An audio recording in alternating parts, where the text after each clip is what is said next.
اوٹی یہ بتائے گا کہ جو بھی حال ہی میں جس کا بار بار آپ نے بھی ذکر کیا، ابھی جنرل صاحب نے بھی ذکر کیا کہ جو فیلڈ مارشل آصف غنی کی ملاقات ہوئی ہے ڈونلڈ ٹرمپ سے،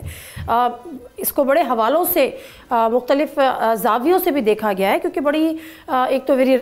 rear and very important in context of کہ کبھی ہسٹری میں ایسا ہوا نہیں تھا، آل دو کہ جو ڈکٹیٹرز تھے یعنی جو مارشل لاء کے تھرو آئے ہوئے تھے ان کے ساتھ تو ایک اچھے تعلقات ہیں، but it was like unique you can call. اب اس ملاقات میں تجزیے یہ بھی آ رہے ہیں کہ دیر از نو فری لانچ. آپ کس طرح سے دیکھ رہے ہیں کہ واقعی صرف یہ تھا کہ جی آپ آئے، آپ نے جنگ جیتی ہوئی ہے تو آپ سے ملنا تھا اور بلا بلا، یا اس کے علاوہ بھی کچھ تھا؟ ناجیہ دیکھیں، جیو اسٹریٹجک جو انٹرسٹ ہوتے ہیں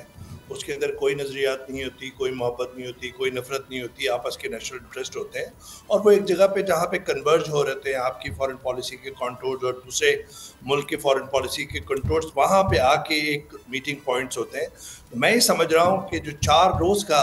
انڈیا کے ساتھ ہمارا کانفلکٹ ہوا، عام کانفلکٹ جس کے اندر ہماری فورسز نے بے انتہا کامیابی حاصل کی، اس نے پاکستان کا جو پروفائل ہے وہ اپ گریڈ کر دیا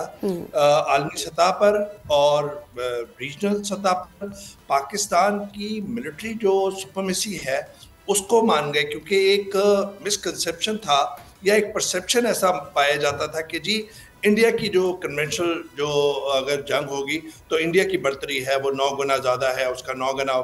زیادہ جو ہے اس کے پاس آرمز ویپنز ہیں، اور ان کے پاس دیکھیے ایک میوزیم ہے S-400 رشیا کا ہے، اور رافیل جو ہے وہ فرانس کا ہے،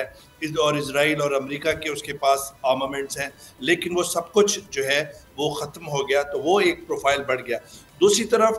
ٹرمپ جو ہے ان کا جیو اسٹریٹجک انٹرسٹ، ایک رینیوڈ جیو اسٹریٹجک انٹرسٹ ہم نے دیکھا جو ڈیمینش ہو رہا تھا امریکی افواج کے انخلا کے بعد اس ریجن کے اندر، اور وہ ہے کہ چائنا جو ہے وہ ایکسس حاصل نہ کر سکے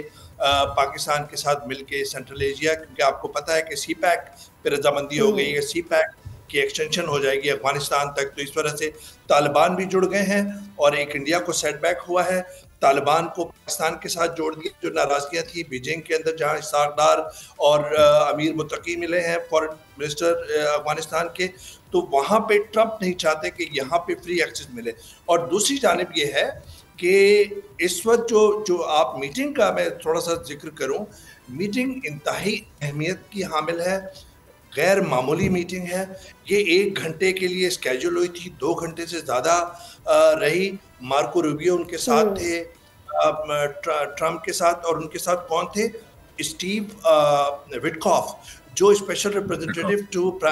ٹو مڈل ایسٹ ہیں، اور یہ وہی شخصیت ہیں جو نیوکلیئر جو ٹاکس ہو رہی تھی، 5 راؤنڈز آف ٹاکس جو ابھی جو تعطل کا شکار ہوئی اسرائیل کی جارحیت ایران کے خلاف، تو ایران کے ساتھ جو نیوکلیئر ٹاکس ہو رہی تھی وہ اس کو لیڈ کر رہے تھے. تو آپ اندازہ لگا سکتے ہیں کہ کتنی اہمیت ہوگی کہ 1 گھنٹے کی میٹنگ 2 گھنٹے سے زیادہ، جہاں پہ امریکی صدر کا 10-10 منٹ کا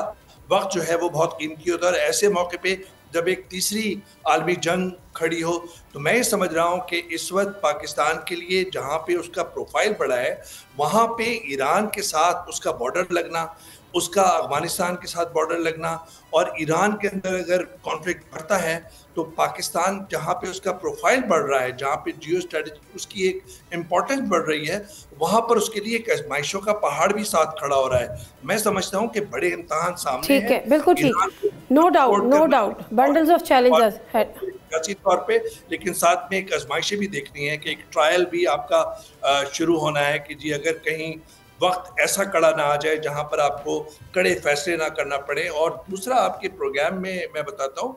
ایک خبر کی اس سے کہ نادیہ پاکستان کی امپورٹنس اتنی بڑھ گئی ہے کہ خلیجی ریاستیں جہاں پر امریکہ کے بیسز ہیں جس کا جنرل صاحب ذکر کر رہے تھے، اور خطرہ یہی ہے کہ ایران کہیں اس پہ حملہ نہ کرے. اگر ایران پر حملہ ہو جاتا ہے امریکہ کا اور فوجی اڈے پہ کوئی حملہ نہ ہو جائے، تو ایک خلیجی ملک نے بغیر نام بتائے میں کہہ رہا ہوں، انہوں نے پاکستان کی قیادت سے پیغام رسانی کا کام لیا، ایران کی قیادت کو یہ پیغام پہنچوایا کہ ہم آپ کے خلاف کسی بھی مدد میں شامل نہیں ہیں اور نہ ہوں گے. تو آپ اندازہ لگائیں پاکستان کی امپورٹنس اس وقت بڑھ رہی ہے، لیکن آزمائشیں بھی سامنے. یہ کوئی پاکستان کا ہمسایہ ملک ہے، مسلم کنٹری ہے؟ جی مسلم کنٹری گلف کنٹری ہے, بہت انفلوئنشل کنٹری ہے, بالکل ٹھیک ہے. گلوبل سبسکرائب کریں اور بیل دبائیں تاکہ کوئی خبر رہ نہ جائے.